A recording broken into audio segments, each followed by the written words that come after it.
urgent care specialist qualified than me. We're going to dial him in right now. I think he's going to pop up any second. Let's see. Here he is. Hello. Oh, how am I doing there? Could you hear me okay? Yeah, how Cool, are cool, you? cool. I'm good, man. I feel like it's been years, like I know. almost like there's a pandemic going on or something. How come you can't say urgent? I can't say urgent. You always say cure urgent care. Urgent. I don't. It's the Botox around my mouth. You know what I'm saying? You got to be careful with that. My wind That's so instrument funny. playing is not great. Yeah. Are you working today? No, well, working from home, I'm in my home library, Yeah, if you yeah, yeah. will. Be careful. I have to be cautious whenever I do interviews here because there's some inappropriate books behind me if you look closely. Oh, I'll have to. I'll That's all have to. Brian. I'll take a little snapshot and zoom in And later. zoom in. I thought you were going to Yeah, say the absolutely. dogs were about to jump on you. No, they're good. They're pretty quiet. They know when to behave. So that's not my worry, but it's the background pictures and Yeah, yeah, yeah. artwork and things that you got to be I careful removed about. all the nudes. So you're Yeah, like it's a smart. regular. You're like a regular news correspondent now. It's crazy. I mean, when COVID started becoming the topic, Yeah, the media outreach was really incredible. I've yeah, done a lot of, reporting for medical issues, and what became the demand is just, just unprecedented for me. yeah. It's something I like doing. Of course. It's very natural, and also it's convenient. So now that you don't have to go to a studio, being able to jump in, be available, if they cancel, it's not a big deal. It's so much easier as a Yeah, medical correspondent versus kind of the old way. So it's really interesting how things have changed, yeah. and certainly there's just so much information that Nonstop. kind of needs to be simplified, teased out the nonsense. Nonpartisan.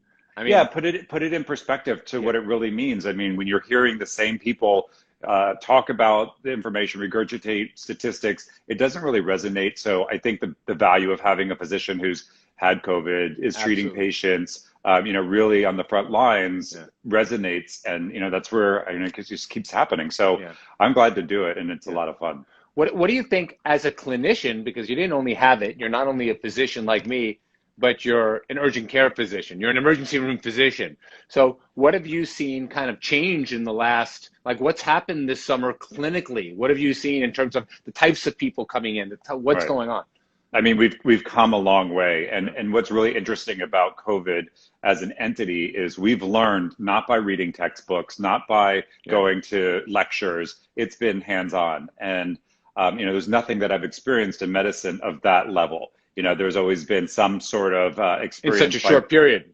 Yeah, I mean, it's really been just like a crash course in this entity. And yeah, we've learned a lot. So in March, we were seeing critically ill people, the disease severity was much worse. Whereas present, we're seeing a lot less severity, at least in New York. Yeah, So, most people that are presenting now that need to get tested maybe have mild symptoms, like, a low grade fever or a right, cough, but they're not in respiratory distress. They're not, right. requiring hospitalization Yeah. and a higher level of care. And that's really a big swing. So what is that about? Is the virus less virulent? Are there different strains that are being weeded out? So the stronger strains have been eliminated. That is the question that remains to be answered. Yeah. But we certainly are seeing a difference. And the number of people coming back positive obviously is very, very low. We're Is it as on. low? Is it as low as what I see in Cuomo's email? Is it under Yes. 1%? Are you seeing that? Yeah, so we do our own data analysis, and we see 4,000 patients a month. So I'm able to, on a weekly basis, work with my team and see what the numbers look like in real time. And we're seeing that it was 2%, then 1.5%, and now we're under 1%. And that really reflects what's being reported as an independent source. So I definitely concur with what's being Yeah. put out there. And of the people that are positive, we're seeing mostly asymptomatic positive. So Yeah, yeah. I think that Wow. that's a really Wow. important point Yeah. that we still need to test people. There still needs to be access to reliable information. The test times need to be turned around quicker. I mean, Yeah. the biggest struggle right now is how long is my result going to take? Yeah, yeah, That's yeah. the Of question course. that we're answering continuously as people need to get tested more. What about the age? Are you seeing younger people? I don't think that there's a big difference. Some of the issues that we see with looking at data is the necessity. So we're getting more people that are going back to college that are getting tested. So we might see some increase in younger people. Yeah. And in general, we would see more positives than a random sampling of the population because people, for whatever reason, thought that they needed to get tested. So, it's not something that I could see in general, but, definitely back to school, that's such a hot topic. That's such a concern for everybody. So I went back into my textbooks because, as a cosmetic dermatologist, my microbiology and virology is not up to date. But it's God, funny. are you going to quiz me? No. It's something that I read. It's not a quiz at all. It's just that I think the public's perception is that of in movies of pandemics where over time a virus or a bacteria mutates into something far more aggressive. Where in reality, if they're going to change, there will be a tendency towards less aggressive. Sure. If it's going to do that. So that may be one of the reasons why we're seeing less virology, some sort of herd immunity. I mean, I'm shocked the numbers are as low as they are. There are more than enough irresponsible people living here. The protests, I'm so pleasantly surprised at the numbers. Wouldn't you agree? Yeah, I mean, I think that, sorry, my camera keeps shutting off. Cooperate, Instagram. I can see it. What's also important is that herd immunity that you spoke about. Really what was thought to be the number of 70% has been identified to be much lower. Some people are reporting it may be as low as 50%. And I don't know if everybody understands what herd immunity means. But basically, that is a number that we need to get to of people who have had the infection to then understand that's going to prevent more infection because each person has an exposure, a number that's called the R naught. And that means you're going to expose X amount of people to get sick because you have the virus. So as that R naught goes down, because there's more people who've been sick, we see less virility and, in theory, the spread of this virus will also be contained. So the herd immunity concept is really important. And what's fascinating is traditionally, it's never been that low with other viruses. So, you're factoring in other components like whether or not it is losing its strength. And yes, everybody assumes it's going to get worse because, we're pessimistic, but, we might actually have a very opposite trajectory with this virus. Hold on 1 second. I'm just going to move my camera. Yeah. You're consistent over here. I can see you consistently. No, it keeps going to like a darker screen. Like it's about to turn off. Yeah, but I see you the whole time. Good. All right. No, you're okay. I'll let you know if you go dark. Let's talk a little bit about the long haulers, because I think there's a whole spectrum of people who really carry on with dramatic symptoms, people who just have small symptoms. I know you have it, and last time I checked with you, you really were 100%, relatively, correct? Yeah. With me, I would say I staggered at like 90% for a while.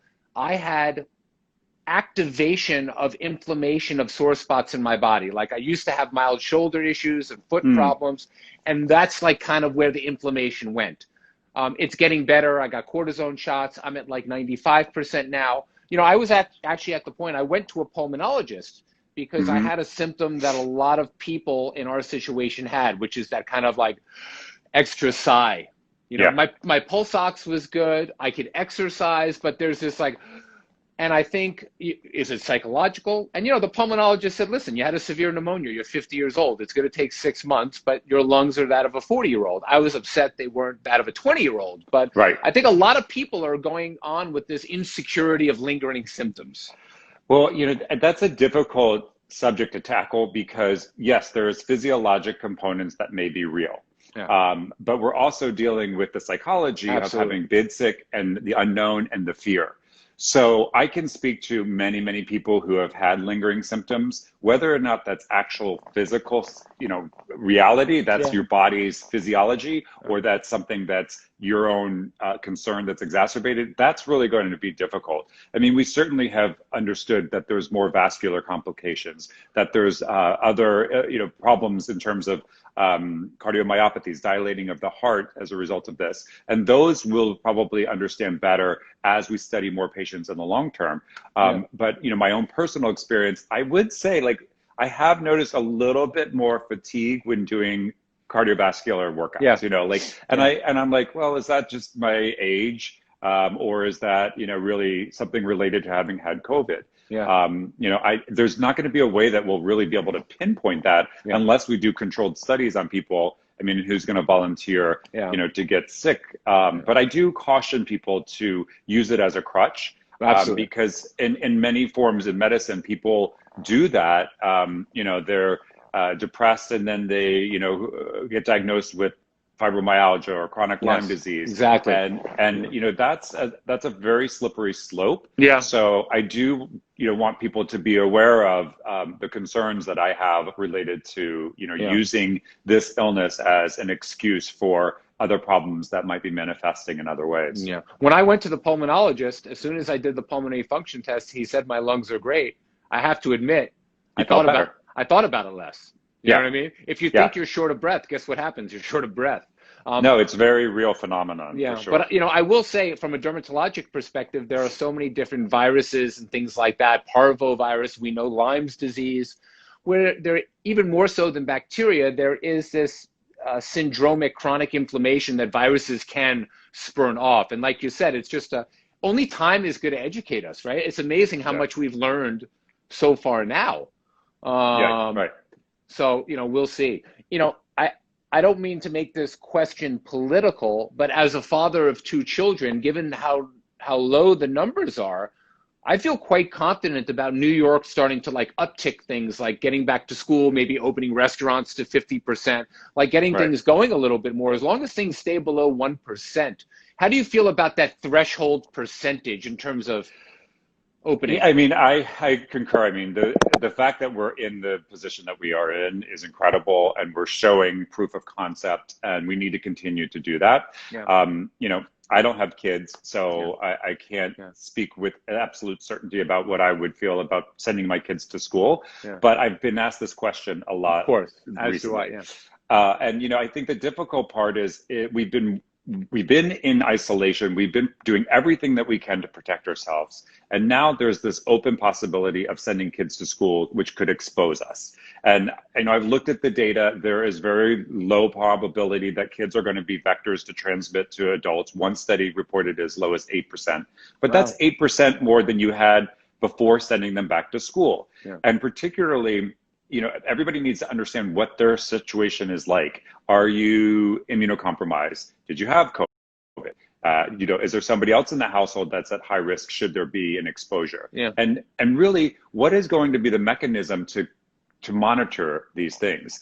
If the school said we're going to be opening, but we're going to be randomly testing everybody, I would feel a lot more confident than saying we're going to be opening, and then once the shit hits the fan, we're going to try to scramble and figure out the next steps. Yeah. That's what really scares me. My friend just sent her daughter to Cornell. Yeah.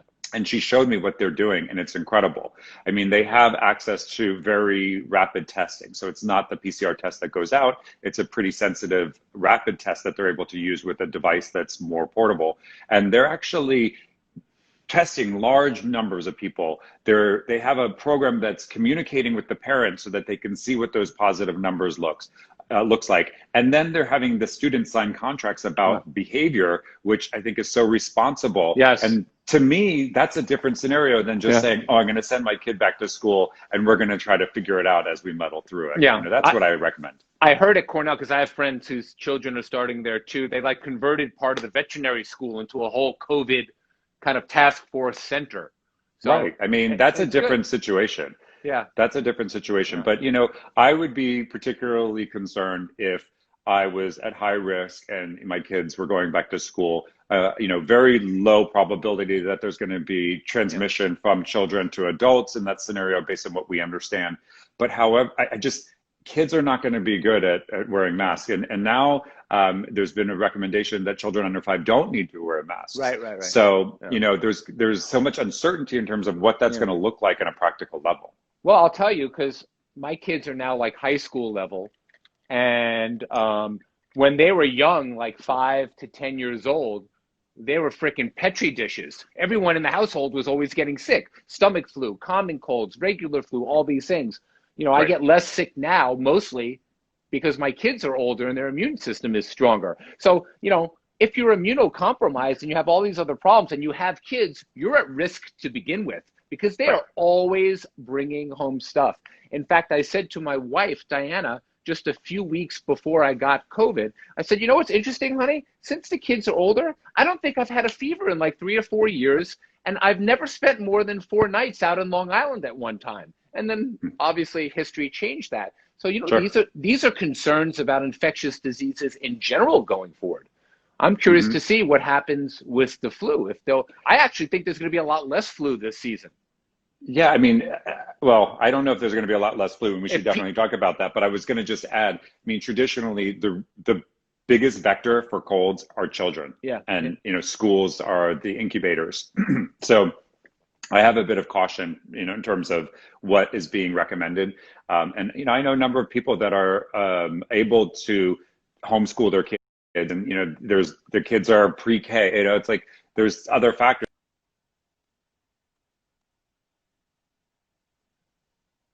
mm, there you go. Everybody doesn't have that luxury, and that's the difficult part. Yeah, Most people have yeah, to yeah, work. yeah. Most people, don't have full-time childcare. So, I know. what is the solution for the big picture? So that's really what is concerning. And Yeah, the city needs to have a plan in place for the public schools to get kids tested, to yeah. monitor. I'll tell you an interesting anecdote. I had a friend that contacted me and said, I had COVID, I got my antibodies, they were positive. I just went and got a rapid test from the city of New York and it came back positive. Should I be concerned? And I was, of course you should. He repeated that test with the city of New York's free rapid testing program, positive again. And then I said, something's not adding up. Get a PCR test, get the gold standard test, and it came back negative. So, it's anecdotal, but it is real. It's something Absolutely. that I've seen personally. And, what does that program look like from the city that's Yeah, going to ensure that these yeah. kids going back to school are safe? Let's tell people what the rapid test is versus the PCR test. Let's give a quick little re-education. Okay. Hopefully, eyes will not glaze over.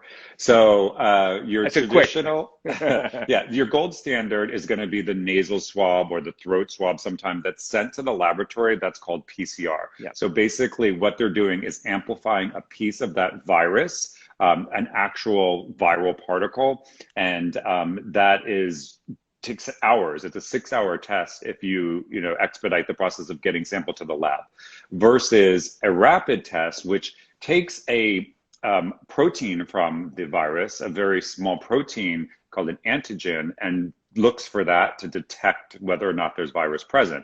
It's a much less sensitive measure model, although some of the sensitivities are getting higher. So PCR, the gold standard, has a 99% sensitivity. That means 99% of the time it's going to be accurate, versus the rapid tests have about a 92% sensitivity for most of them. And we are seeing that some of them are going down to 50% depending yeah, on the user, yeah. who is actually performing the test. How rapid is a rapid test?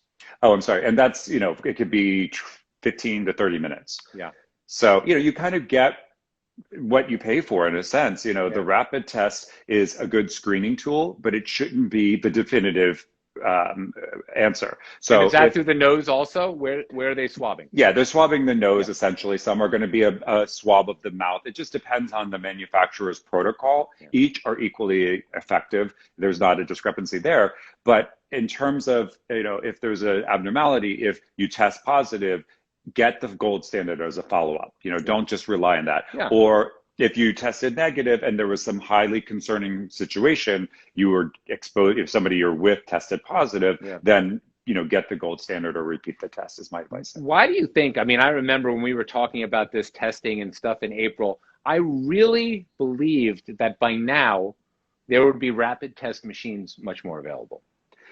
There aren't, and they're ramping Like up to try Abbott to. is one of them, right? Right. So they're just ramping up the production with them, and the demand is, obviously astronomical. I And don't know and anyone that there's, has one. I have two that are on order, which I'm supposed to have shortly. I know a couple of people that do have them. They're a little bit of like now the older models, which is interesting because they're really like 2 months old. But that's also, you have to understand that these manufacturers, if they have excess product, they actually may be allocated to government or other, sort of uses before they can go to the private sector. So that's Yeah. part of the issue. Huh. Yeah. I mean, I guess we all thought things were going to move a little faster. Um, And there's so much about testing which is important, that people don't understand. So knowing where you're going to get tested is as important as the type of test. So what is the turnaround time? Who's performing the test? What is the way that you're going to receive your results? It's not an easy process to be testing a large scale of people and be efficient and make sure that the information is provided to you in a way that is necessary. Yeah. So, do your homework before you just go get a test. Yeah. There's a lot of people who are trying to make a quick buck on, testing. Yeah. And that might be at your detriment if you don't do your homework. And we know a lot of those doctors. And the other element is some of these big facilities are married to their lab, so they're unable to work with different labs when the lab becomes inundated with testing, and they may have turnaround times of 2 weeks. So in my opinion, that's really useless information. That the incubation and quarantine is essentially 2 weeks. So if you don't know the result of your test, what is the purpose of getting that test?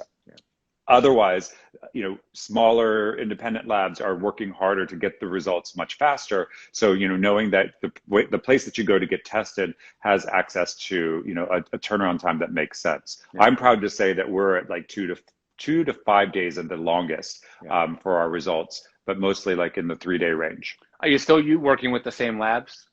Yes. Yeah. So and but we've changed to have somebody who's in charge of just monitoring the labs. We have a whole different protocol in our daily operation to make that happen, and I don't think most practices are equipped to do that. This is a big change. If you're not in that mindset of getting information, customer service, being detail oriented, this is not the right type of effort that you should be jumping into. I really can get concerned with that as well. Well, if everybody just goes to cure urgent care, was that good? then they'll be all That's okay. Good. Then they'll be okay. Let's talk about therapy for a few minutes, in terms, because again, all this stuff is getting politicized. The whole thing this week with plasma, Mm-hmm. I mean, it Right. really just became like a big political. Plasma is not new. Right. Give me your take on what went down. Oh gosh, so I have a lot to say on that because, as you remember, I took hydroxychloroquine, As did I. and that was based on the data that was available early on in the pandemic, and I consulted with my father-in-law, who's a infectious disease specialist, and that was based on information that we knew then. Now the data doesn't support the use of this medication. However, there's a large population that wants to have people support this because it was endorsed by the president. So it's very interesting. I get messages all the time and comments on Instagram posts. You should talk about this. You should talk about this. And the only agenda seems to be to have a positive spin back to politics, which I have no interest in participating in. Yeah. My choice to take that medication was only based on the science that we had then, and my lack of endorsing it now is based on the science that we know now. That's my nature. I'm a scientist, and that's how I think we should all move forward as we look at potential treatment options. So when it comes to plasma, of course, this is something that has been available, and it's not new technology, and we've been using it in the United States. So it's not like this hasn't been an option. Yeah. And the effectiveness is decent, but a 30% efficacy is not a hero. And risks. There are some risks. And it's being used for people who are critically ill. Yeah. So when you talk about, first of all, the number of deaths are going down, the number of critically ill people are going down. That's great news. So this as a treatment option is probably not where we should be celebrating the most. Exactly. Because we need other treatments for the masses. We need vaccines that are going to be preventative. Yeah. So I'm really not a political guy. Yeah. So, is there some element of politics in that press release? Probably. Yeah. But, that's really not for me to say. Yeah. It's more about the medicine.